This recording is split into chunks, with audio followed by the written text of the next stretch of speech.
Bien sûr, merci beaucoup Charlie, merci à tous, ravi d'être présent avec vous aujourd'hui. Je t'explique ce que c'est que l'intelligence artificielle ou ce que c'est que la coordination nationale pour l'IA. Non, la coordination. Tu me rassures. Ouais, on a quelques bases ici quand même. La coordination nationale pour l'IA, donc il y a 3 missions principales.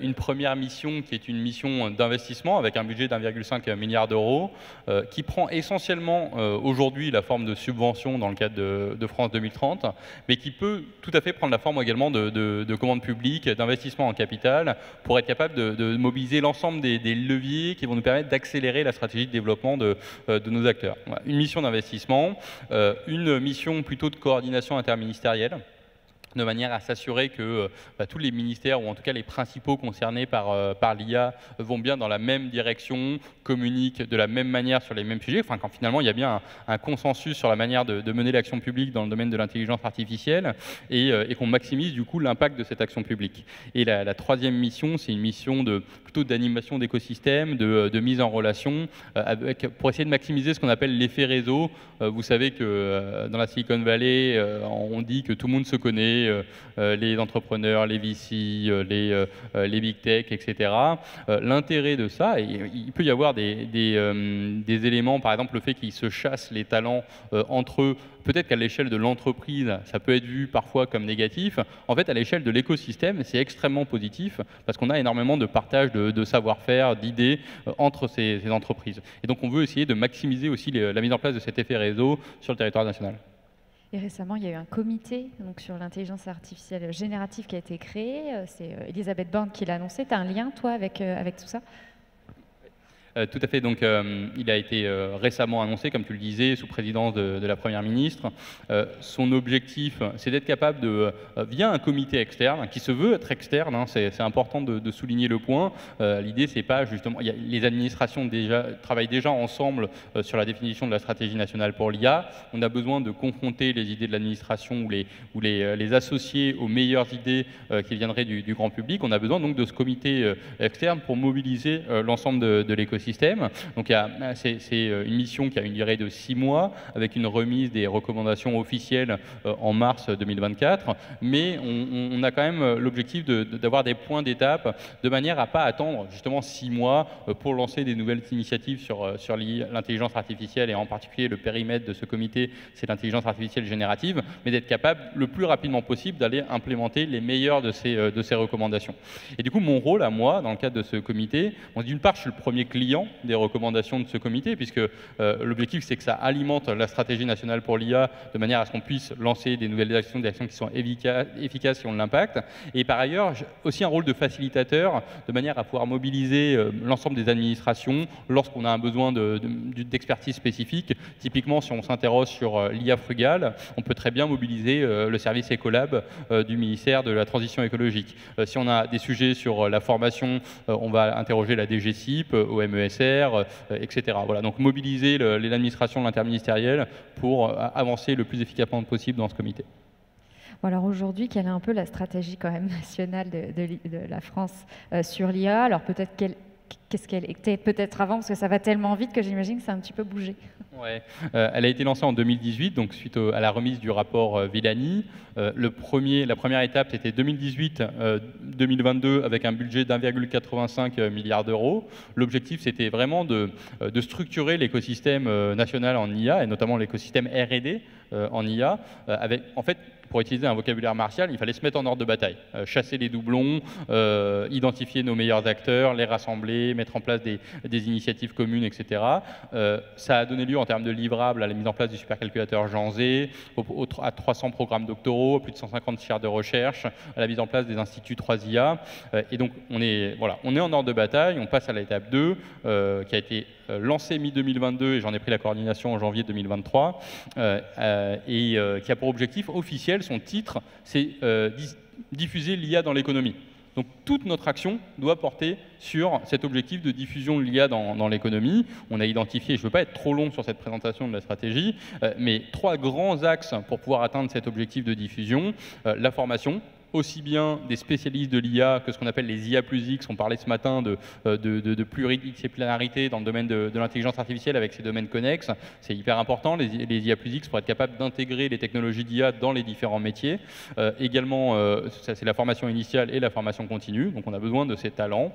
Deuxième levier, c'est le soutien à l'offre Deep Tech avec 4 axes, et je ne vais pas trop loin dans le détail, 4 axes identifiés comme prioritaires: l'IA embarquée, l'IA frugale, l'IA de confiance et l'IA générative, pour répondre aux enjeux B2B de notre tissu industriel européen, pour assurer une soutenabilité concernant la diffusion de ces technologies d'IA dans notre économie, parce qu'on a besoin de confiance, sinon il n'y aura pas d'acceptabilité de ces technologies d'IA, donc il n'y aura pas de diffusion large, et puis IA générative, parce que ça ne répond pas à tous les besoins, mais il y a un certain nombre de tâches qui correspondent effectivement à la génération de contenu, et on avait besoin d'avoir une filière de l'IA générative sur le territoire national, d'être souverain finalement. Ce qui ne veut pas dire qu'on s'interdit d'aller utiliser des technologies qui viendraient de nos partenaires économiques, mais on a ce besoin de souveraineté et donc de disposer d'au moins 2 acteurs sur l'ensemble de la chaîne de valeur de l'IA générative, donc typiquement 2 acteurs sur les LLM, 2 acteurs sur les modèles de diffusion, etc.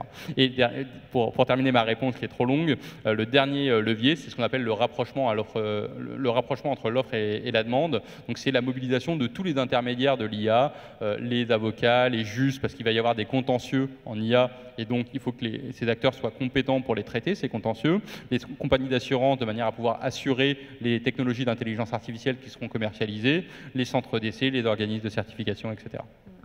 Bon, alors, au niveau français, c'est bien, mais bon, il y a beaucoup de discussions au niveau européen. On entend parler pas mal de l'IA Act qui date aussi depuis un petit moment et qui doit aussi évoluer à cause de l'explosion autour de ChatGPT et l'intelligence artificielle générative en général. Là, toi, comment tu articules tout ça? C'est quoi un peu ton rôle et comment tu t'y retrouves? Ouais, donc c'est un enjeu qui est extrêmement important, ce qui se passe en ce moment sur la définition d'un cadre de confiance pour l'intelligence artificielle. La position de la France par rapport à l'IA, qui est en fait finalement qui est l'origine, l'idée au départ de la mise en place de cette réglementation européenne sur l'IA, c'est qu'on veut avoir un cadre de confiance pour les systèmes d'intelligence artificielle qui sont déployés dans les domaines d'application à haut risque, et que du coup, c'est vraiment orienté risque et application. Il y a une neutralité technologique, de manière aussi à ce que le texte soit à l'épreuve du temps. Justement, on n'avait pas en 2020, quand on a commencé à travailler sur ces sujets, on n'avait pas anticipé qu'il y aurait ChatGPT. Si on avait sorti la réglementation immédiatement, il aurait fallu qu'elle soit à l'épreuve de ce buzz ChatGPT et l'émergence de l'IA générative. Donc, la sûreté de fonctionnement, la neutralité technologique et les domaines d'application au risque, c'est censé être le cœur de cet AI Act. Et là, si on arrive à maintenir cet objectif-là, ce périmètre-là pour l'AI Act, je pense qu'on pourra réconcilier réglementation et innovation. Et je dirais même que la réglementation sera l'accélérateur de l'innovation, parce qu'on a besoin, pour les applications à haut risque, de ce cadre de confiance pour que les développeurs de technologies d'IA acceptent de déployer la techno. Typiquement, un fabricant de dispositifs médicaux, s'il intègre de l'intelligence artificielle dans sa techno et qu'il la commercialise, à partir du moment où il y a l'AI Act, il peut se mettre en conformité, obtenir le marquage CE, et donc en cas d'accident, il serait capable de dire au juge, en fait, moi j'ai fait mon maximum. J'ai tout mis en œuvre pour garantir la sûreté de fonctionnement de mon système. Effectivement, il y a eu un accident, et le juge, du coup, considérera l'obtention de ce marquage CE comme une circonstance atténuante. À l'inverse, il n'y a aucun cadre pour pouvoir marquer, vérifier, évaluer la conformité de ces technologies d'IA. Il n'y aura pas de circonstances atténuantes, et donc les fabricants de dispositifs médicaux ne voudront pas mettre de l'IA dans leur techno et les déployer. Donc on a besoin de ce cadre pour effectivement avoir de l'IA dans les domaines d'application à haut risque. Voilà, donc ça c'est extrêmement important. Je pense qu'à l'inverse, si on commence à s'éloigner de cette vision-là et de mettre tout à l'intérieur de l'AI Act, sur les modèles de fondation, sur les données personnelles, sur les droits d'auteur, alors qu'il y a déjà des textes réglementaires qui portent sur ces sujets, ça va être une catastrophe pour l'écosystème. En tout cas, ça va être extrêmement compliqué parce que, prenons des exigences de cybersécurité. Si un développeur de technologie d'IA doit se mettre en conformité et pour connaître les exigences, il doit aller voir l'AI Act, la réglementation européenne sur la cybersécurité et les exigences de cybersécurité par verticalité métier, ça va être hyper compliqué. Donc voilà, il vaut mieux vraiment avoir des périmètres bien définis pour ces systèmes réglementaires. Oui, puis il y a aussi le Data Act qui suivra, ça, on en reparlera une autre fois. Donc là, on avait parlé au niveau européen. Est-ce que aussi tu regardes, il y a beaucoup d'initiatives, beaucoup de projets, des réglementations qui arrivent, on voit ce qui se passe un petit peu aux États-Unis. Toi, comment est-ce que tu vois ça? Tu t'en inspires? Enfin, c'est quoi? Ouais. Donc on travaille aussi beaucoup sur ce qu'on appelle la gouvernance internationale de l'intelligence artificielle. S'il y a d'autres enjeux que la sûreté de fonctionnement, on en a parlé ce matin, sur ce qu'on appelle les modèles frontières, avec potentiellement le risque qu'on soit capable d'utiliser les nouvelles générations de ces algorithmes pour, par exemple, générer des armes chimiques ou des virus informatiques, etc. Du coup, c'est pas un sujet de sûreté de fonctionnement, dans le sens où si on récupère un modèle frontière et qu'on s'en sert pour générer ces armes, si ça fonctionne, bah, au contraire, le système a fait son travail, il a bien fonctionné. C'est plutôt un problème de mauvais usage, c'est-à-dire il faut qu'on soit capable de contrôler l'usage qui sera fait par des personnes mal intentionnées de cette technologie d'intelligence artificielle. Et ça peut se déterminer, on pense, étant donné qu'on parle de risque existentiel, ça ne peut se déterminer que dans un cadre international. Ça aurait pas beaucoup étant donné que tout le monde est concerné, ça n'aurait pas beaucoup de sens qu'on détermine les règles uniquement au niveau français ou européen. On n'est pas du tout sur la sûreté de fonctionnement. On sait que sur la sûreté de fonctionnement, les États-Unis sont plutôt sur l'expérimentation, donc ils mettent des véhicules autonomes sur leur route ou presque sans évaluation de conformité, là où en France et en Europe, on a plutôt la culture de l'évaluation de conformité, on veut s'assurer que le produit est sûr avant de le commercialiser. Là, on est vraiment sur un tout autre registre concernant ces risques existentiels, et ça doit se déterminer au niveau international. Maintenant, il y a plusieurs instances de discussion autour de ces sujets. Il y a le G7 avec l'Hiroshima Process qui est en cours et qui a vocation à définir des principes concernant à ce jour, il y a 11 principes associés à ces frontières modèles. On a également le Global Partnership on AI, le PMIA, qui est une initiative franco-canadienne et qui a maintenant 29 États membres. C'est le plus gros partenariat nord-sud sur l'intelligence artificielle. Et on avait très récemment à Montréal été organisé un workshop sur le sujet. L'IA générative, les modèles frontières a été dans toutes les bouches. Donc c'est une bonne instance pour traiter de ce sujet de la confiance et du contrôle, de la maîtrise de ces modèles frontières. On a également donc, le AI Safety Summit qui s'organise à Londres le 1er et 2 novembre, donc qui est une première édition d'un lieu de rencontre et de discussion autour de ces sujets. Aux États-Unis, il y avait eu les commitments de la Maison-Blanche, les 10 commitments de la Maison-Blanche, et ensuite le Frontier Model Forum avec les acteurs économiques, Inflection, OpenAI, Microsoft, etc., qui ont participé à ce Frontier Model Forum pour vraiment que les entreprises collaborent avec les instances gouvernementales pour l'identification à la fois des exigences associées à ces technos et des moyens de mise en conformité. Donc, beaucoup d'instances, on participe à tous les sujets. Maintenant, pour nous, c'est vraiment le partenariat mondial pour l'IA, le meilleur véhicule pour avancer sur la question. Bon, dans tout ça, tu n'as même pas prononcé un moment le mot souveraineté. Pourquoi le mot souveraineté? Ouais. Tu l'as pas dit, pourquoi? Alors, peut-être que je l'ai dit, mais plutôt sur la partie... Peut-être de confiance, c'est peut-être la même chose. Quand je disais, ou autonomie stratégique, c'est vrai que c'est pas... on a en fait 2 objectifs principaux au sein de la stratégie nationale pour l'IA. Dans la partie, le volet soutien à l'offre, l'objectif c'est justement d'être capable de disposer d'acteurs qui vont assurer notre souveraineté, notre autonomie stratégique, et le fait qu'on ait la possibilité, en particulier lorsque ça concerne des applications sensibles, de pouvoir se tourner vers des technologies qui sont souveraines. On a un autre objectif qui est plutôt orienté demande, autour du titre diffusion de l'IA dans l'économie, qui est que il y a des gains de compétitivité énormes potentiels de nos entreprises associés à l'intégration, à l'automatisation de tâches par l'intelligence artificielle, que ça va directement impacter notre balance commerciale et que potentiellement l'impact sur la balance commerciale du commerce par l'IA sera plus important que le commerce de l'IA. C'est-à-dire, on a tout intérêt à automatiser au maximum nos processus de production de manière à produire moins cher, exporter davantage et avoir un impact global sur la balance commerciale. Mais ce qui, en fait, en ayant dit ça, en fait, c'est très positif comme démarche pour les producteurs de technologies d'IA eux-mêmes, puisqu'on sait que 1 euro de chiffre d'affaires pour une start-up, ça correspond généralement à 6 euros de subvention en termes d'impact pour la start-up qui développe la technologie.